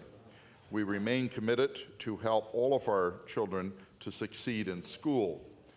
Helping our children in their early years to learn the basics, to learn reading, writing, and mathematics is critical if we are to appropriately equip them with the skills and education they need to enjoy a rewarding and fulfilling life here in Nova Scotia. The department is strategically organized. First grades primary to 12, to post-secondary, to skills and learning, to ensure we successfully achieve our mission, which is to provide excellence in education and training for personal fulfillment and for a productive, prosperous society. As stated in this year's business plan, the Department of Education is working to develop an environment where education and training are valued. Achievement is celebrated, and learners are provided with opportunities and tools for rewarding and successful learning experiences. Accountability to students, parents, schools, taxpayers, and others remains a priority for us as we continue on our way to provide all Nova Scotians equal access to lifelong learning opportunities. As I said, we have to start at the beginning of a child's life if we are to help them reach their full potential. We have a plan, Mr. Chairman, and the plan is called Learning for Life. It is our guide to enable all children to succeed in school, to reach their full potential. Mr. Chairman, we can't do this job alone. We will continue to work with parents, teachers, students, school boards, and others to ensure we are giving our children the support that they need to do well. I'm pleased to say that more than $5 million will be invested this year as part of the Learning for Life plan. There are new additional targeted dollars to help children to do better in school. The monies we are investing this year will help children with special needs, support smaller class sizes for our youngest students, hire more resource teachers, and support student assessments and evaluation. Supporting our students in reading, writing, and mathematics will continue to be a priority. Here are some of the highlights. The department will continue to support school boards and schools in implementing the Maths Matters strategy. It will include giving teachers who are trained to be school-based math leaders more time to help others teach the new math curriculum. Our children will get the help they need in math. We will continue to work with teachers to help students to do better over time. Mr. Chairman, we are disappointed in the results that we reported in our second annual Minister's Report to Parents. We know from recent student assessments that more work is needed to help our children to achieve in mathematics, English, and reading. We have a plan to help to advance our children's progress, a plan we will continue to implement with the assistance of teachers and others. Establishing smaller class sizes is another initiative for this year. We expect about 75 teachers to be hired as part of our $2.5 million investment to reduce class sizes in 2003-04. That means grade primary students will be in classes no greater than 25 this year. Smaller class sizes will allow teachers to spend more time with more students. By 2004, grade primary and grades 1 students will be in classes of no more than 25, and by 2005 we will expand this initiative to children in grade 2. An important element in our Learning for Life plan is success for all students. In response, we are making an investment of $1 million this year to support at least one pilot project in each of the school boards. It's all part of our plan to have at least 24 pilot projects for 2005 to help identify effective ways to increase support for children with special needs. We expect 15 more teachers to be hired as part of this initiative. We will also consult with parents and teachers. $50,000 will go toward providing professional development and resources to assist students with assistive technology. $800,000 will be spent to hire about 20 more resource teachers, speech-language pathologists, and other professionals to help students with special needs. We also expect to hire 17 more teachers to help grade 1 students improve their reading through reading recovery. Mr. Chairman, that's 127 new teachers in our public school system. Many of these teachers will be a direct benefit to children with special needs. In addition, Mr. Chairman, we will continue to roll out our Time to Learn strategy to ensure that children spend more class time learning the basics. The Active Young Readers, Jeune Lecture Active, will continue to give teachers the resources and support they need to help students improve their reading. Spelling will be a key focus in 03-04. Mr. Chairman, as you can see, there is an increased emphasis this year on our efforts to help children with special needs. Just last week, I met with the people who have been working hard with our staff and student services to see how we could best implement Nova Scotia's special education policy. We know that there is a great deal to do to respond to the diverse needs of students. We are committed to get the job done, working with parents and others. We are investing more targeted funds for students with special needs funding, which has increased from $40.8 million in 98-99 to $48.5 million in 03-04. And our Learning for Life initiatives and ongoing input from parents, teachers, and others will help guide us along the way to more effectively meeting the needs of students with special needs. Before I continue, I do hope that members of the committee have noticed one of the consistent themes of our highlights I've just outlined. That theme is the value we place on involving our teachers in our work. And we're very fortunate to have some of the finest teachers in the country working right here in Nova Scotia. Working closely with them is critical if we are to continue to improve our children's education. Teachers, Mr. Chairman, are the reality check we need to help our children to succeed. Teachers need to be directly involved in student assessments, marking tests, developing new curriculum, and other student-focused initiatives. They are the ones who are in the classrooms. They are the experts. It would be irresponsible of us not to work closely with teachers in this capacity.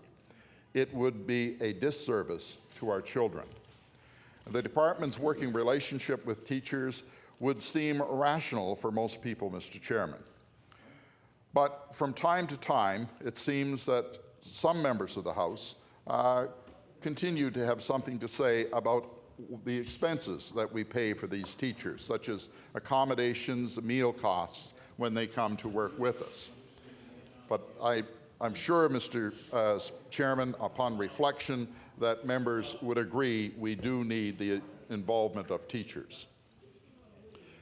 I do hope that my brief explanation today will help to address their concerns and put the issue to rest once and for all. Mr. Chairman, keeping parents informed and involved is another key component of our plan to help our students. This year, there will be an increase of $300,000 for student assessments and evaluation. The increase will help to support grade 12 math and grade 6 literacy assessments this year. A minister's report to parents will be released in 2004 to show how our students are progressing. For the first time, individual test results will be available for grade 6 students in the area of literacy. The results will be used to identify students who need more support. Work will also continue on the production of a new standard report card to parents to ensure parents have a good, solid understanding of their child's achievement. There will be consultations with pilot schools, parents, and other partners to evaluate the new report cards and reporting system. We are also investing more than $430,000 in French language students. Never before has there been such a substantial provincial investment. Providing a safe and healthy environment for our students to learn is another priority for us. About $62 million is being invested to build 8 new schools. We are also investing in more than $18 million in timely renovations and additions. Between 2000 and 2003, this government has invested more than $200 million in building new schools and renovating existing schools. We are working hard with our schools, our boards, and parents to ensure the most urgent capital needs are met. Mr. Chairman, there are more than 460 public schools across this province. The capital expense is significant and one we do not take lightly. We have introduced a new capital program to maintaining our schools. It's a multi-year approach that enables us to maximize available capital dollars. There is a renewed focus on maintaining our schools to avoid having to spend excessive tax dollars on building new schools. We are taking a responsible approach. The Auditor General, in his recent report, noted that there is a backlog in deferred maintenance that needs to be addressed. We agree and are working responsibly with taxpayers' money to ensure that the department, along with the school boards, can address the situation in a timely manner. As I said earlier, the Department of Education supports lifelong learning. Significant investments are made in our public schools, but also in post-secondary education. I was pleased to meet with our student leaders late last month to tell them about our investment in post-secondary education. More than $11 million will bring debt relief for students and help universities to keep tuition increases to a minimum. Our new $5.1 million student debt reduction program is designed to help the greatest number of students with the resources we have. As our resources grow, so will the program, and so will support for students. Our priority is to help students who have high debt. That's why we are targeting our resources to the 9,500 students who have Nova Scotia student loans and study in Canada. We're rewarding these students for successfully completing their programs. We also want them to contribute their knowledge and skills to our economy by staying to work in the province, and we want them to pay back their loans in a timely fashion. Every seat in our universities and community colleges is subsidized by the taxpayers of Nova Scotia. We've invested in our students' education, and we want them to be successful. When they are, we will reward them by eliminating up to 40% of their debt. The extra $6 million for university operating funds is from the 2003 fiscal year. It will become part of the university's base funding in 2004-2005. In addition, this government recognizes the financial pressures universities are facing, including rising salaries, fuel costs, and deferred maintenance. In response, we'll be discussing multi-year funding agreements with university presidents to help them to better address these issues. Last year, we made changes so students pursuing a post-secondary education will get more money for books through their student loans. Students can also keep more of their earnings while studying. As you can see by our actions to date, this government is indeed committed to supporting post-secondary education students. Part of that commitment is to ensure we educate and train students in the skills they need to succeed. We're very excited to announce that we are investing $123 million in the Nova Scotia Community College. It is government's single largest investment. It will bring an additional 2,500 students into Nova Scotia Community College classrooms, an increase of 25%. In the college, at its rural and metro campuses, more than 90% of the Nova Scotia Community College students remain and work in Nova Scotia. The expansion means a new metro campus and major renovations to upgrades to 13 other campuses across the province. A series of announcements has taken place to outline the specifics of the overall plan and how more students province-wide will be able to access the education and training they want and need close to home. Government's investment in the Nova Scotia Community College is part of the overall Skills Nova Scotia initiative. Skills and learning involves training and skills upgrading, from basic literacy to the use of the most sophisticated technologies. This year, we are investing an additional $1.5 million to train and educate Nova Scotians to do the jobs that they want to do. An investment of $350,000 in this Strategic Initiatives Fund will create opportunities for skills and learning to partner with industry, business, and sector councils on new initiatives. It will offer the opportunity to invest in training, facilitation, and coordination of initiatives and assist businesses in competing locally and growing Nova Scotia's economy. An increase of $700,000 for the Nova Scotia School for Adult Learning will address a wait list of more than 700 people. It will expand learning opportunities in rural areas and provide alternative options for adults to earn high school diplomas. Money will also be invested to promote and develop Skills Nova Scotia, to support initiatives that directly tie skills to economic development and prosperity.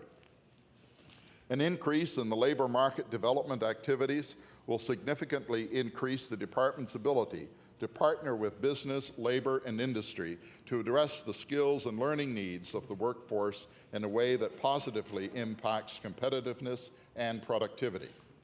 More Nova Scotians will also get better trades training through improvements in the provincial apprenticeship program. The improvements will make the apprenticeship system accessible to more people, including youth. They'll be able to complete their training in a more timely manner, and they'll get better training through greater industry involvement in course design. Everyone will get an essential skills assessment when they enter the program. Those who need to upgrade literacy and numeracy skills will get that support before they pursue trades training.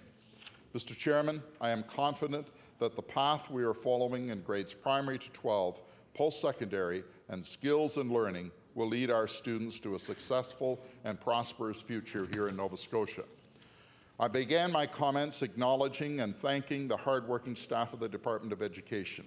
In closing, I would like to acknowledge our partners in education, and there are many.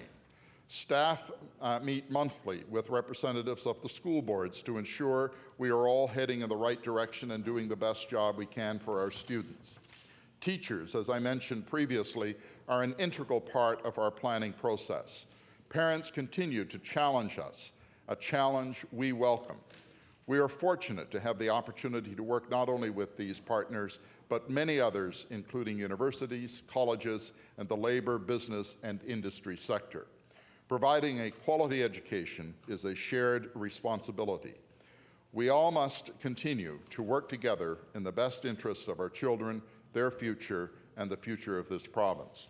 Mr. Chairman, I want to thank the members of the committee for their attention during these introductory remarks, and I look forward to the discussions relative to the estimates. Thank you, Minister. We'll now proceed with questions on the estimates, beginning with the honourable member from Timberley Prospect. The time is 3:48.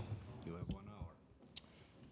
Thank you, Mr. Chair, and I look forward to the next hour and a number of following hours on issues of concern to Nova Scotians.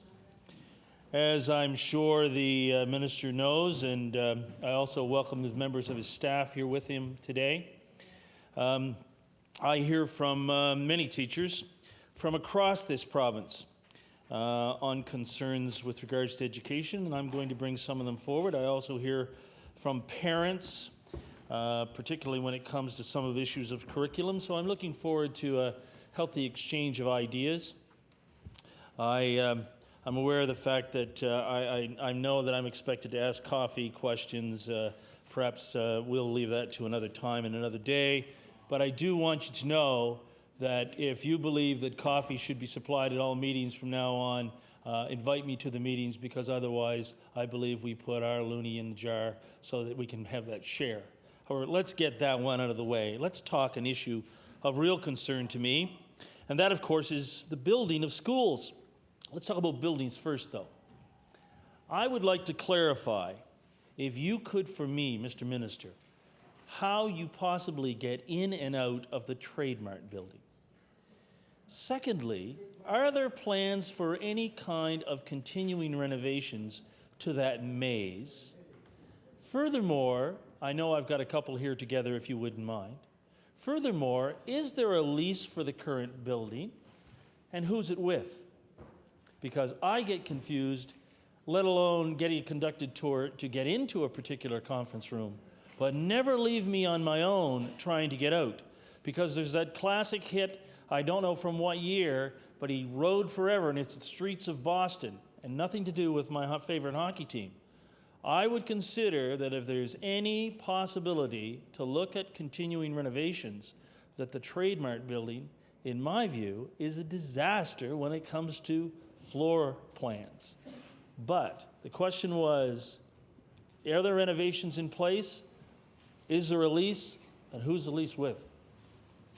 Thank you for that question, member. I'll refer that question to the Honourable the Minister of Education.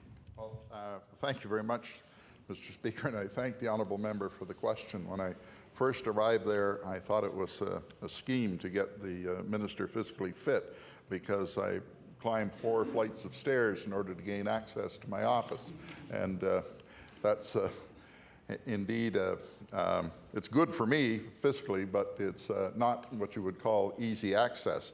There is an easier access, and I appreciate the comments of the Honourable Member with respect to the layout. The difficulty, of course, with the layout is that the building is not a square building. It is not rectangular. It is not even triangular, but it is more like a polygon of some kind.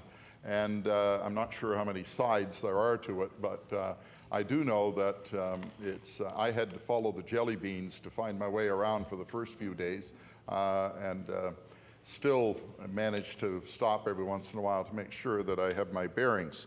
All of the money that is spent with respect to renovations in the building are spent by the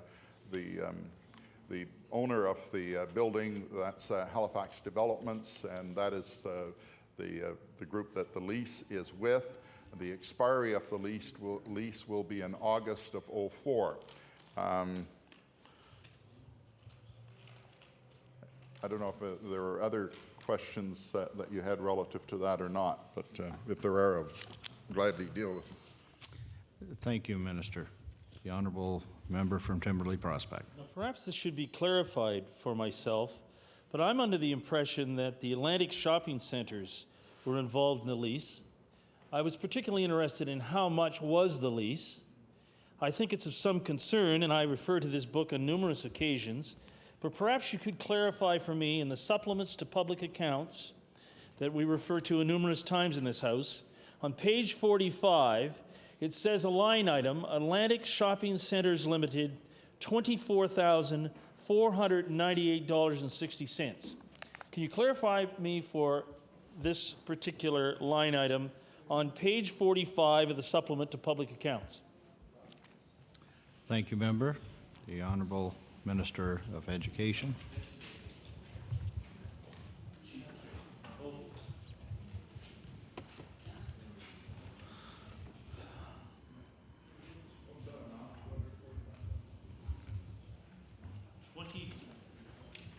The member care to clarify that, that figure? It's on page 45 of the supplement to public accounts. Atlantic Shopping Centers Limited, $24,498.60.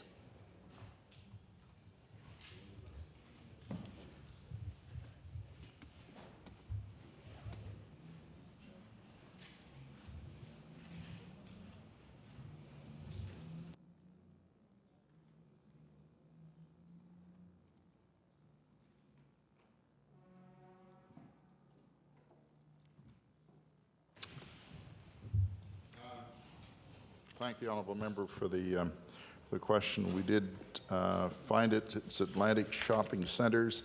It's my understanding that I'm not sure who is the parent firm, but the Halifax Shopping Centre and Atlantic Shopping Centres are the same people, same companies. Is that correct? Okay. Halifax Developments. Or Halifax Developments, I'm sorry. That sum of money was for parking, rental, and maintenance, and it's spread over various divisions of the department. And I believe you also inquired as to the amount of the lease. Yes, it's slightly over $1 million a year. Thank you, Minister. The honourable member from Timberley Prospect. So we're paying $1 million a year for a building that you can't find your way in and out of, that has been a legendary problem for many, many years.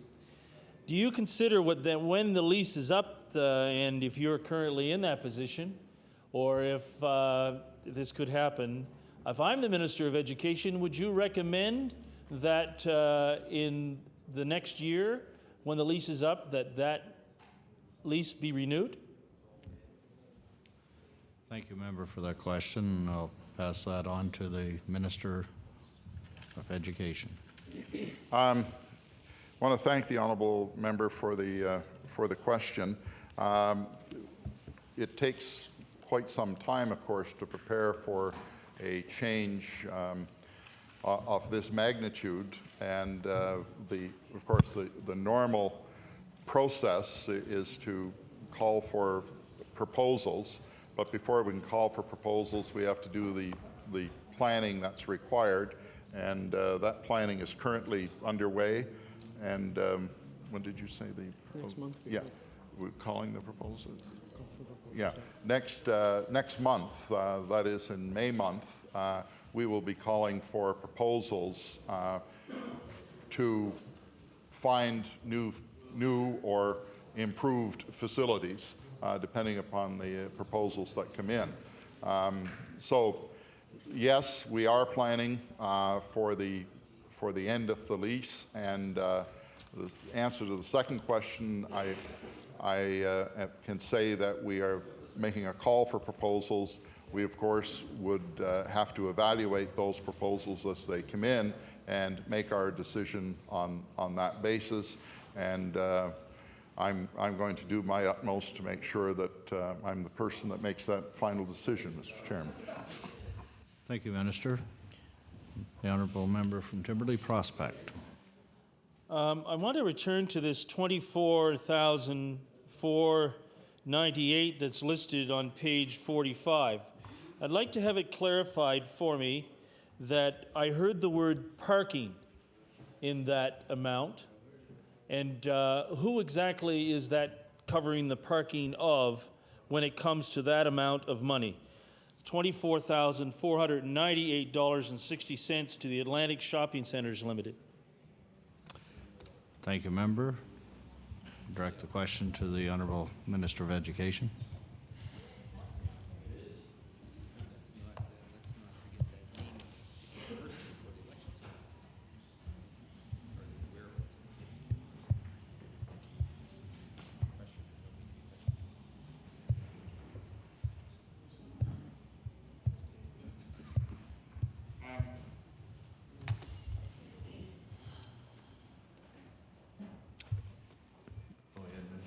Thank you. I was waiting for the red light to come on. Yeah. Usually it means stop, but here it means go. Yeah. There are five locations just outside the building, parking locations that are reserved for visitors to the building, and there are a number of other locations that are reserved for some employees of the department, and the specifics of that I would have to get, and I will get them and table them for you. Honourable member from Timberley Prospect. Thank you, Mr. Speaker, or Mr. Chair, for that opportunity to return for questions. I'm talking about buildings, and of course, I made my comments with the Trademark building and the lease. However, I want to turn to another building, and I want this out of the way, and of course, Hansard knows that I'll be asking for it. It's at 3:59 on this day on April 11th. So John A. Macdonald students and staff have endured split shifts at two different schools.